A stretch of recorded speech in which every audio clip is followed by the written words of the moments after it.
This essay is from Shadowings by Lafcadio Hearn, published in 1901. A Mystery of Crowds. Who has not at some time leaned over the parapet of a bridge to watch the wrinklings and dimplings of the current below, to wonder at the trembling permanency of surface shapes that never change, though the substance of them is never for 2 successive moments the same? The mystery of the spectacle fascinates, and it is worth thinking about. Symbols of the riddle of our own being are those shuddering forms. In ourselves, likewise, the substance perpetually changes with the flow of the infinite stream, but the shapes, though ever agitated by various interopposing forces, remain throughout the years. And who has not been fascinated also by the sight of the human stream that pours and pulses through the streets of some great metropolis? This, too, has its currents and countercurrents and eddyings, all strengthening or weakening according to the tide rise or tide ebb of the city's sea of toil. But the attraction of the greater spectacle for us is not really the mystery of motion. It is rather the mystery of man. As outside observers, we are interested chiefly by the passing forms and faces, by their intimations of personality, their suggestions of sympathy or repulsion. We soon cease to think about the general flow, for the atoms of the human current are visible to our gaze. We see them walk, and deem their movements sufficiently explained by our own experience of walking. And, nevertheless, the motions of the visible individual are more mysterious than those of the always invisible molecule of water. I am not forgetting the truth that all forms of motion are ultimately incomprehensible. I am referring only to the fact that our common relative knowledge of motions, which are supposed to depend upon will, is even less than our possible relative knowledge of the behavior of the atoms of a water current. Every one who has lived in a great city is aware of certain laws of movement which regulate the flow of population through the more crowded thoroughfares. We need not for present purposes concern ourselves about the complex middle currents of the living river, with their thunder of hooves and wheels. I shall speak of the side currents only. On either footpath, the crowd naturally divides itself into an upward and a downward stream. All persons going in one direction take the right-hand side. All going in the other direction take the left-hand side. By moving with either one of these 2 streams, you can proceed even quickly. You cannot walk against it. Only a drunken or insane person is likely to attempt such a thing. Between the 2 currents there is going on, by reason of the pressure, a continual self-displacement of individuals to left and right alternately, such a yielding and swerving as might be represented in a drawing of a double current, by zigzag medial lines ascending and descending.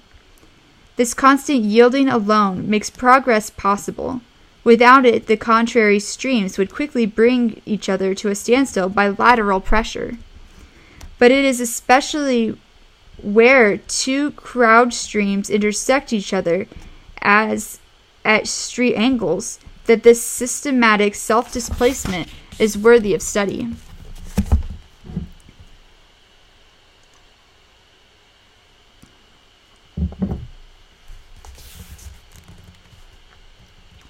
Everybody observes the phenomenon, but few persons think about it. Whoever really thinks about it will discover that there is a mystery in it, a mystery which no individual experience can fully explain.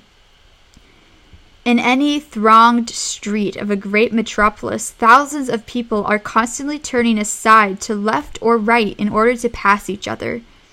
Whenever 2 persons walking in contrary directions come face to face in such a press, one of 3 things is likely to happen.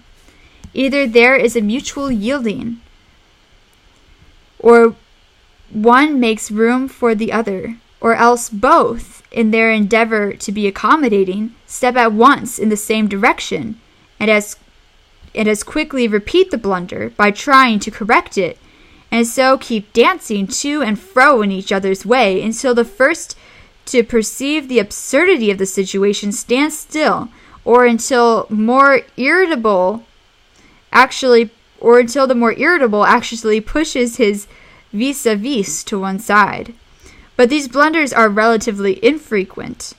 All necessary yielding, as a rule, is done quickly and correctly. Of course, there must be some general law regulating all this self-displacement, some law in accord with the universal law of motion in the direction of least resistance. You have only to watch any crowded street for half an hour to be convinced of this. But the law is not easily found or formulated. There are puzzles in the phenomenon. If you study the crowd movement closely, you will perceive that those encounters in which one person yields to make way for the other are much less common than those in which both parties give way. But a little reflection will convince you that, even in cases of mutual yielding, one person must of necessity yield sooner than the other, though the difference in time of the impulse manifestation should be, as it often is, altogether inappreciable. For the sum of character, physical and psychical, cannot be precisely the same in two human beings.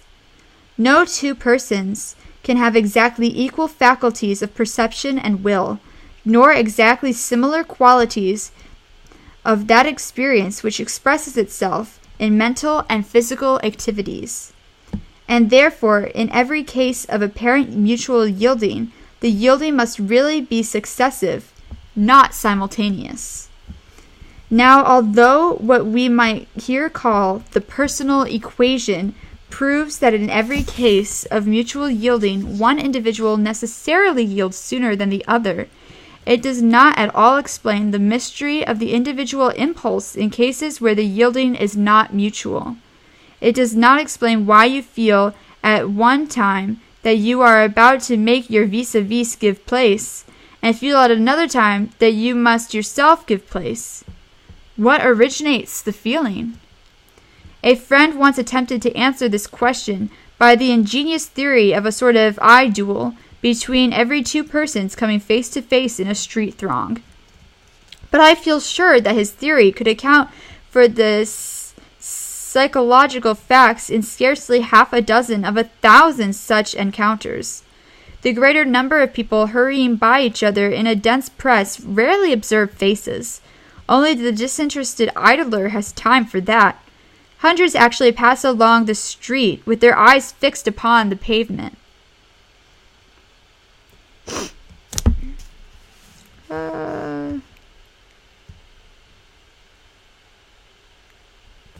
Certainly, it is not the man in a hurry who can guide himself by ocular snapshot views of physiognomy. He is usually absorbed in his own thoughts. I have studied my own case repeatedly. While in a crowd, I seldom look at faces, but without any conscious observation, I am always able to tell when I should give way, or when my vis-a-vis is going to save me that trouble. My knowledge is certainly intuitive, a mere knowledge of feeling, and I know not with what to compare it except that blind faculty by which, in absolute darkness, one becomes aware of the proximity of bulky objects without touching them. And my intuition is almost infallible. If I hesitate to obey it, a collision is the invariable consequence. Furthermore, I find that whenever automatic, or at least semi-conscious, action is replaced by reasoned action, in plainer words, whenever I begin to think about my movements, I always blunder. It is only while I am thinking of other matters, only while I am acting almost automatically, that I can thread a dense crowd with ease. Indeed, my personal experience has convinced me that what pilots one quickly and safely through a thick press is not conscious observation at all, but unreasoning, intuitive perception. Now, intuitive action of any kind presents inherited knowledge, the experience of past lives. In this case, the experience of past lives incalculable. Utterly incalculable. Why do I think so? Well, simply because this faculty of intuitive self-direction in a crowd is shared by man with very inferior forms of animal being. Evolutionary real proof that it must be a faculty immensely older than man. Does not a herd of cattle, a herd of deer, a flock of sheep offer us the same phenomena of mutual yielding? Or a flock of birds, gregarious birds especially, crows, sparrows, wild pigeons, or a shoal of fish? Even among insects, bees, ants, termites, we can study the same law of intuitive self-displacement. The yielding in all these cases must still represent an inherited experience unimaginably old. Could we endeavor to retrace the whole course of such inheritance, the attempt would probably lead us back not only to the very beginnings of sentient life upon this planet, but further, back into the history of non-sentient substance, back even to the primal evolution of those mysterious tendencies which are stored up in the atoms of elements. Such atoms we know of only as points of multiple resistance, incomprehensible knittings of incomprehensible forces. Even the tendencies of atoms doubtless represent accumulations of inheritance. But here thought checks with a shock at the eternal barrier of the infinite riddle. The end.